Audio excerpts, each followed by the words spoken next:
Кой вкъщи е най-мързелив? Кака? Аз. Софито. Къде е най-хубавото място на света?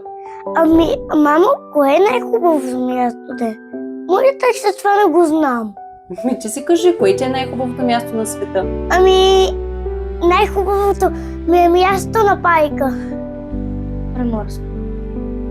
Аз най-много обичам при мама и тати. Какво обича мама най-много? Свекя. Тати. Еми от подаръците. Можеш да си смениш името, как ще се казваш? Ами, Боил. Екатерина. Кирил. Какво е любимото ти ядене? Домати кяставиче. Спагети. Зеленчукова супа. Кое е най-важното нещо, което мама и татко ти научиха? Ами аз да се мием зъбите и да не гледаме много на телефона. Да ходя. Ами да помагаме на хора в нужда, ако някой е с 100 евро.